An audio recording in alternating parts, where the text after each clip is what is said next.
Bom dia, gente. Bom dia, alunos dos primeiros anos. Primeiro A, B de ADM, primeiro A e B de DS. Hoje, na nossa aula de filosofia, nós vamos explicar para vocês o capítulo 3 do nosso livro.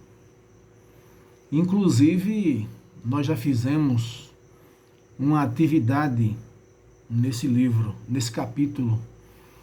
E hoje nós vamos, através desta aula expositiva, nós vamos explanar alguns conceitos importantes dentro do capítulo 3. O capítulo 3 do nosso livro tem por título Natureza e Cultura. Natureza e Cultura, o nosso livro de filosofia. E o que é que tem a ver esse tema, natureza e cultura, com o estudo de filosofia dos primeiros anos? Nós já sabemos o que é filosofia, estudamos isso no primeiro bimestre, o significado de filosofia, da palavra filosofia, a origem da filosofia, os primeiros filósofos. E estudar o capítulo 3, Natureza e Cultura, é importante para o estudo de filosofia, porque nós vamos compreender que o pensamento humano, pensamento este representado pela palavra e pela linguagem humana, é o que diferencia os seres humanos dos outros animais. Então daí a importância de nós compreendermos esse tema, natureza e cultura. Nós, seres humanos, nós desenvolvemos uma capacidade intelectual, onde resolvemos todas as questões, todos os dilemas humanos, todos os dilemas sociais, a partir do uso da reflexão, do raciocínio, da inteligência. E graças a isso, o ser humano conseguiu chegar ao que a humanidade é hoje. Claro que há aspectos positivos e negativos, nessa evolução intelectual. Mas isso nos diferencia dos outros animais. Quando diz aqui o texto natureza e cultura, é interessante nós compreendermos essas duas palavras, natureza e a palavra cultura. Natureza é tudo aquilo que existe sem a intervenção humana. Tudo aquilo que existe no universo que não foi criado ou pensado ou elaborado ou construído pelos homens. Então isso é natureza. Tudo aquilo que existe sem a mão dos seres humanos. Cultura é o contrário. Cultura já é tudo aquilo que existe no mundo, no universo, que foi criado e elaborado pelos seres humanos. Então, se você vai para a praia e vislumbra toda aquela água, toda aquela areia que existe, então ali não houve nenhuma intervenção humana para que aquilo existisse. Quando nós conseguimos ver, nós assistimos a algum documentário mostrando as florestas virgens, as florestas intocadas. Então, essas florestas existiram sem a mediação humana. Então, é natural, é natureza. Mas, quando nós observamos uma construção no mar, no oceano, por exemplo, a ponte Rio-Niterói, que é uma ponte construída no mar. Então, aquela construção já é um elemento cultural, porque foi elaborado e criado pelo ser humano. Então, essa é a diferença entre natureza e cultura. E quem são os atores dessas duas realidades, natureza e cultura? Então, os atores da natureza são os animais. Os animais. Todos os animais. E os atores da cultura, quem são? São os seres humanos. Então, o primeiro tópico do nosso capítulo 3, que tem o título Para Começar, estão vendo aí, bem direitinho?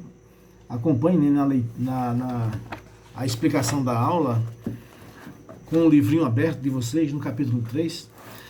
Então, para começar, o autor aqui, ele conta duas histórias, mas uma nos chama muita atenção, as duas nos chamam atenção, mas uma nos chama mais atenção e é mais conhecida.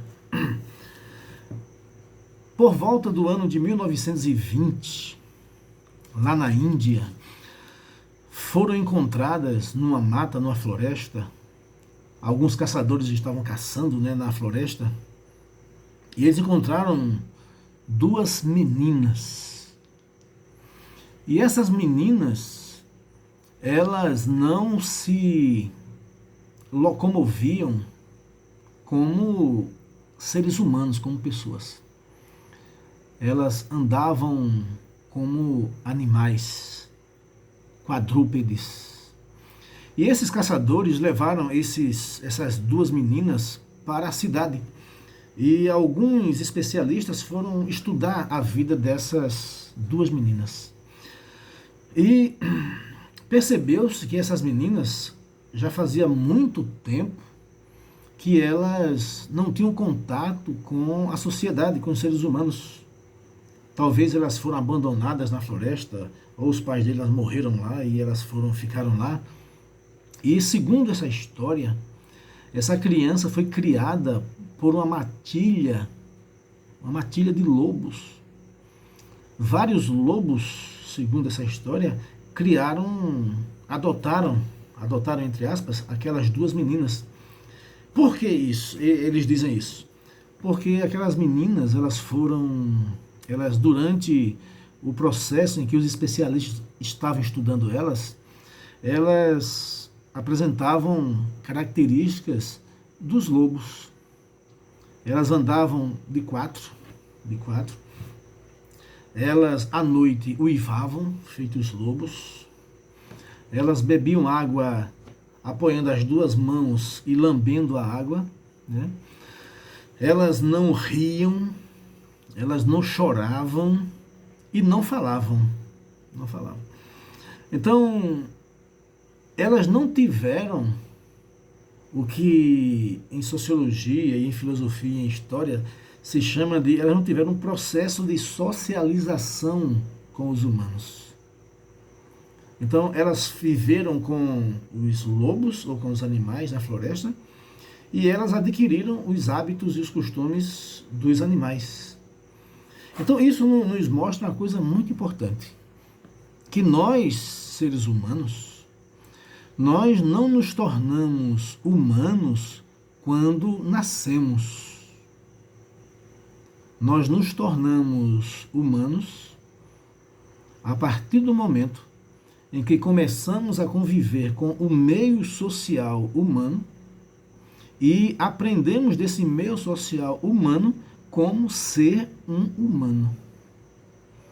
Se faltar essa relação com os humanos, nós podemos ter até o corpo de humanos, mas nós não teremos o comportamento e o agir humano, como essas crianças não tiveram. Essas crianças tentaram adaptá-las à vida humana, normal, corriqueira, mas elas não se adaptaram e terminaram morrendo, não se adaptaram. Então, por que isso? Porque aqueles meninos, aquelas crianças, aquelas meninas, elas não conseguiram sair do mundo, do universo animal irracional, do animal instintivo, para o universo do humano intelectual, para o universo intelectual humano. Elas não conseguiram sair, né? Isso é importante nós compreendermos, né? Que nós só nos tornamos humanos a partir do convívio com os humanos. O segundo item do capítulo 3 é o comportamento animal. Olha aí no livrinho de vocês, o item 2, estão vendo aqui? Cadê? Aqui, ó, item 2, o comportamento animal. Dentro desse comportamento animal, nós vamos ver algumas ideias que o autor vai colocar para nós aqui, né? A primeira ideia que o autor vai colocar é que dentro do comportamento animal existe uma ação chamada de ação por instinto. Então, muitos animais, ou melhor, todos os animais, inclusive nós humanos, nós podemos agir instintivamente. E o que seria o agir por instinto? O que seria isso? O agir instintivo é aquele agir que o ser, ele já é, quando ele surge, quando ele nasce, ele já traz inserido no seu comportamento, na sua modo de ser, ele já traz no seu modo de ser, no seu corpo, um modo específico de comportamento, né? Seria mais ou menos assim, né? Entre aspas, seria como se fosse um programa de computador, é só um exemplo, viu? Só um exemplo. Um determinado programa de computador que ele é inserido em uma máquina e ele só faz aquela função para a qual ele foi projetado, né? Por exemplo, um editor de texto, ele só faz editar texto. Você não vai gravar uma música ou baixar um arquivo com o Word, né? Porque ele foi programado só para escrever. A mesma coisa um gravador, né? Um aplicativo só para gravar. Então ele não vai escrever, ele só vai gravar. Então é mais ou menos isso, o instinto. Quando o animal nasce, ele já traz consigo aquele modo específico de comportamento. É por isso que, usando a linguagem, né, de um professor da USP, Clóvis de Barros Filho, ele vai dizer assim: por isso que o gato vai sempre gatinhar, o passarinho vai sempre passarear, e o cachorro vai sempre cachorrar. Ou seja, o gato vai sempre se comportar como um gato, o cachorro sempre vai se comportar como um cachorro, e o passarinho sempre vai se comportar feito um passarinho. Por quê? Porque quando esses seres nasceram, eles já nasceram com esse comportamento programado nele. Isso é o comportamento ou a ação por instinto. Então, os animais, quando eles precisam de alimento, digamos um leão, ele não vai programar, vai pensar: eita, eu estou com fome e eu preciso preparar um... Não. Quando ele sente fome, o instinto dele, para o qual ele foi programado, já o estimula para a caça. E assim são todos os animais, inclusive nós humanos também, né? Então isso se chama ação por instinto, né? Esse tipo de ação, ele é regido não pelo raciocínio, que os animais não têm esse raciocínio lógico que o ser humano tem. Ele é regido por quê, então? Por leis biológicas. Então são as leis da própria natureza, da própria biologia daquele animal que o leva a se comportar desta ou daquela maneira, né?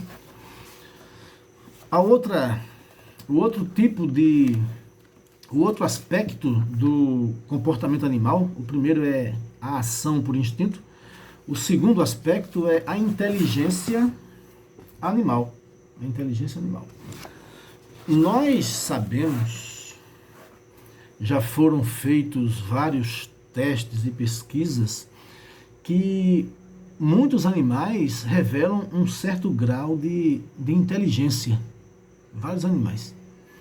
Por exemplo, os elefantes são inteligentes. Os cachorros são inteligentes. Os chimpanzés, os gorilas, têm um certo grau de inteligência, né? Porém, o animal que mais desenvolveu sua inteligência foi o ser humano. O ser humano. Então, o comportamento humano, ele é regido devido a essa evolução intelectual, essa evolução da inteligência humana. O comportamento humano, ele é determinado não só mais pelo instinto, mas pela inteligência, pelo raciocínio, pela lógica. Por exemplo, às vezes, no momento de raiva, o instinto humano pede uma ação violenta. Estimula no ser humano uma ação violenta. Mas o ser humano para pensar, para refletir, analisar e não age violentamente. Se acalma, se tranquiliza e procura pelas vias pacíficas resolver o problema ou o dilema. Então, isso é diferente do instinto. Um animal, quando ele está furioso com raiva, ele vai partir para cima e não quer nem saber. Mas o ser humano não. O ser humano desenvolveu a sua capacidade cognitiva, a sua inteligência, e ele regulamenta a sua vida pela sua inteligência, por inteligência animal, né? Mas a inteligência humana, ela também é importante, né? E vai nos diferenciar dos outros animais pelo seguinte: os outros animais que se comportam pelo instinto, eles sempre vão se comportar de uma mesma maneira eternamente. E vai passar esse comportamento para os seus descendentes, os outros animais, né? Um passarinho, por exemplo, vamos imaginar um canário, ou outro, um canário, ele sempre, ou ela, né, sempre vai fazer o seu ninho da mesma forma que o seu pai, que o seu avô, bisavô, tataravô, e os seus ancestrais, do mesmo jeitinho. Do mesmo jeitinho. Por quê? Porque o instinto deles é programado para fazer o ninho da mesma forma. Já o ser humano não. O ser humano, devido à sua capacidade cognitiva, seu desenvolvimento da inteligência, ele faz casa de palha, de barro, faz casa de madeira, faz casa de pedra, faz casa de tijolos, faz casa de vidro, toda de vidro. Já tem um prédio na China todo de vidro. Então, por quê? Porque o ser humano, ele consegue adaptar-se às necessidades que a vida lhe impõe. Ele se adapta como? Usando a sua inteligência. Por que alguns animais irracionais se extinguiram ao longo da história? Muitos deles se extinguiram porque o tipo de alimento que eles comiam se acabou naquela região. E eles não conseguiram se adaptar ao tipo de alimentação. O habitat deles foi modificado e eles não conseguiram se adaptar. Por quê? Porque o instinto dele só os fazia se comportar de uma determinada maneira. Então essa é a diferença do comportamento instintivo e o comportamento da inteligência humana, né? Um outro aspecto do item 2, o comportamento animal, é o terceiro, né? É a linguagem, isso daqui, ó, a linguagem linear do humano. A linguagem linear do humano. O que isso quer dizer? A linguagem como limiar do humano. Quer dizer o seguinte, que a linguagem é o que diferencia os seres humanos dos outros animais. Então, a linguagem é o limite que separa os seres humanos dos outros animais. Mas será que os animais ditos irracionais, será que eles têm algum tipo de linguagem? Quem cria algum tipo de animal percebe que mesmo que o animal não fale, mas ele se comunica de alguma maneira. Você entende quando o seu gato ou o seu cachorro, quando ele quer sair, quando ele quer fazer necessidades, quando ele quer comer, Todo mundo entende. Será que isso seria linguagem? Quando falamos de linguagem, nós falamos da linguagem chamada simbólica. A linguagem simbólica. E o que seria a linguagem simbólica? A linguagem simbólica é aquela em que os seres humanos convertem em símbolos as suas ideias, os seus pensamentos. E os outros animais, ditos irracionais, eles não têm essa linguagem. Então, nós podemos simbolizar o que queremos dizer, nós podemos simbolizar o nosso pensamento através de letras, através de símbolos, através de gestos. Então, nós conseguimos simbolizar os nossos pensamentos através de uma multiplicidade de linguagem. Então, a linguagem é o que diferencia os seres humanos, é o que separa os seres humanos dos outros animais. A linguagem chamada a linguagem simbólica, ok? Pronto. O terceiro tópico do nosso livro, ou melhor, do nosso capítulo 3, o terceiro tópico é esse: a cultura como uma construção humana. A cultura como uma construção humana. Então, visto que os animais agem por os outros animais, chamados irracionais, agem por instinto, e só o ser humano age motivado e estimulado pelo pensamento, então chegamos a uma conclusão, nesse item 3 do capítulo 3. Que conclusão é essa que chegamos? É que a cultura é um processo construído apenas pelos seres humanos. A cultura é um processo que é construído única e exclusivamente pelos seres humanos. Por quê? Por quê? Por uma razão simples. Porque o ser humano foi o único ser, o único animal que conseguiu sair da natureza. E o que isso quer dizer? O ser humano foi o único animal que conseguiu sair da natureza. Significa dizer que o ser humano foi o único ser, o único animal que conseguiu superar os limites que a natureza lhe criou. Os limites que a natureza lhe colocou ali dentro desses limites. O ser humano conseguiu sair disso. Um exemplo bem simples. O ser humano, ele não foi criado para voar. A natureza não criou o ser humano para voar. Mas o ser humano conseguiu sair dessa limitação da natureza. Ele saiu disso. E construiu equipamentos que ele possibilita voar. O ser humano é um dos animais da natureza mais lentos que existe. Nossa espécie é uma espécie lenta em relação a muitos outros animais. Em relação, por exemplo, a um leopardo, a um tigre, a um tubarão, se estivermos dentro da água, a uma águia. Nós somos lentos. Contudo, nós saímos dessa nossa lentidão, saímos dessa limitação humana, é natural, aliás.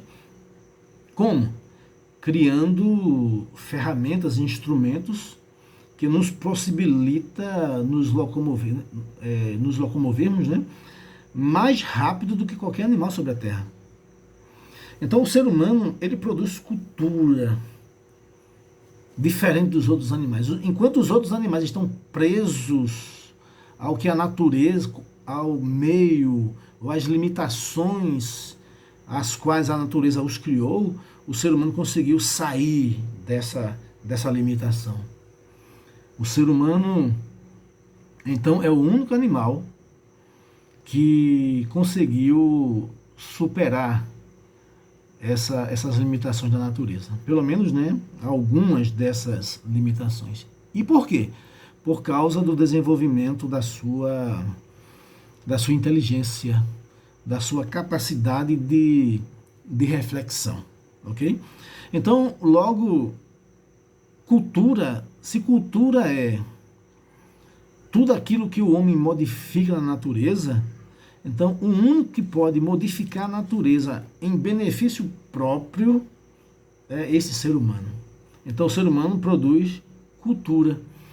Então, o que seria então cultura para nós entendermos, né, a relação entre filosofia e cultura, né?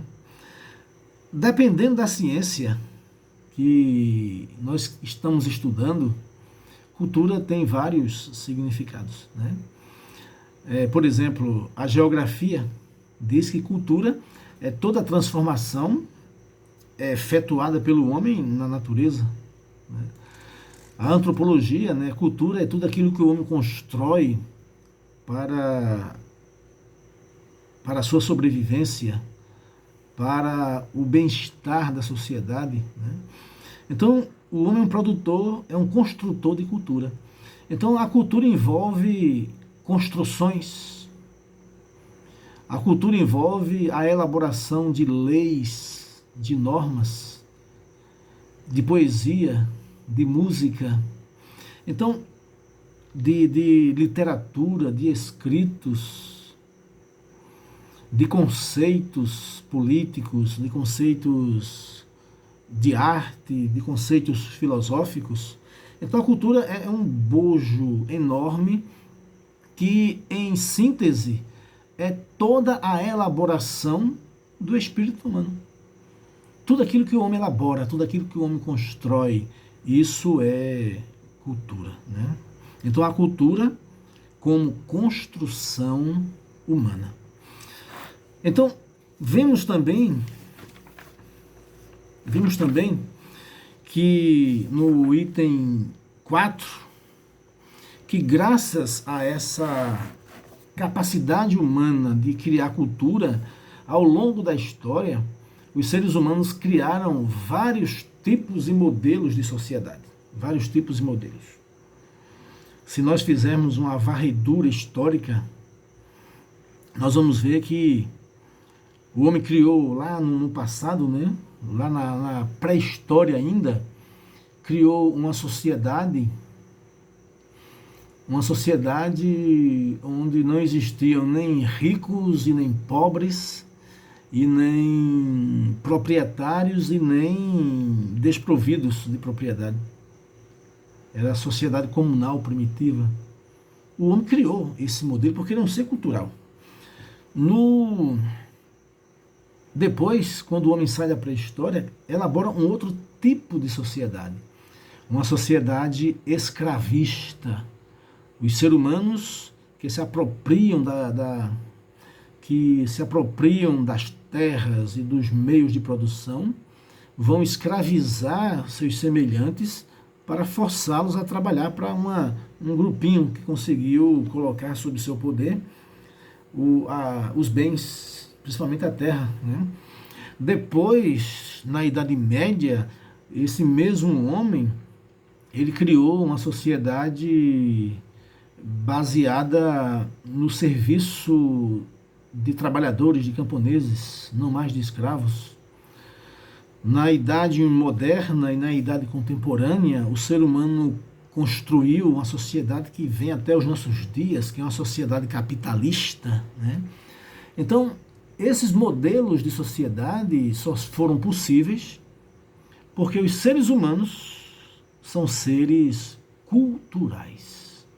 Eles elaboram e criam coisas para seu benefício, embora que às vezes os benefícios de uns resultam no sofrimento, na exploração de outros.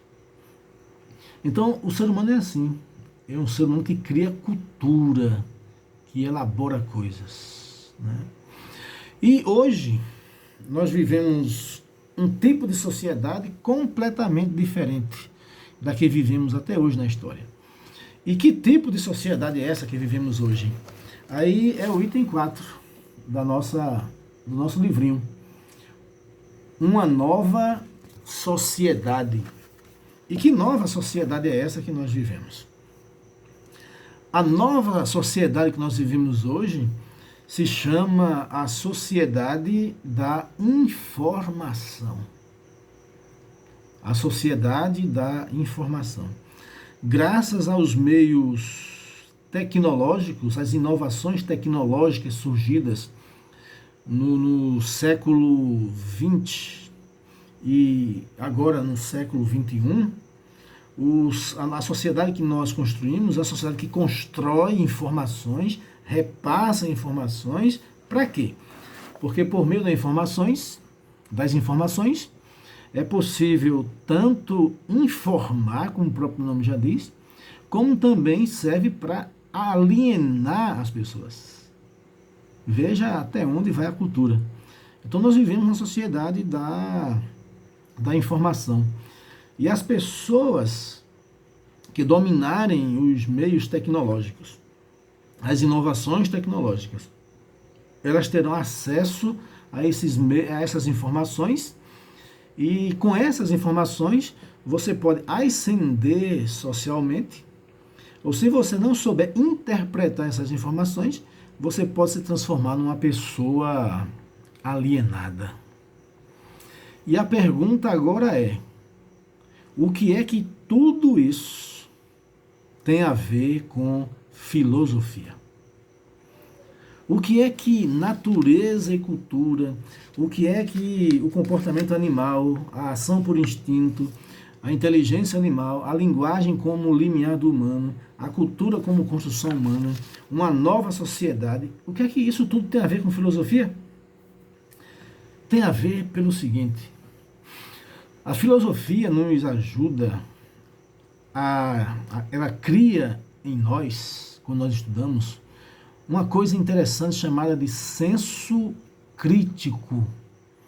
O senso crítico é a capacidade que o ser humano desenvolve de ver e observar um fato social, um fato histórico, né? E fazer uma análise racional sobre isso. E através dessa análise racional fazer críticas mostrando aspectos negativos e também mostrando aspectos positivos. E apontando ao mesmo tempo soluções para eventuais problemas desse fato que o indivíduo analisa. Então, permanecer no mundo animal instintivo ou evoluir para um pensamento, uma atitude mais racional, mais consciente, mais compreensiva do mundo da realidade, cabe a cada um de nós, estudantes, que temos acesso a informações, aos livros e às disciplinas que estudamos na escola. Ok, minha gente? Então, essa é a explicação do capítulo 3. Que vocês possam ter anotado todos esses tópicos e essas informações. E na próxima semana eu passarei uma atividade baseada nesse assunto, ok? Tchau e até a próxima, se Deus quiser.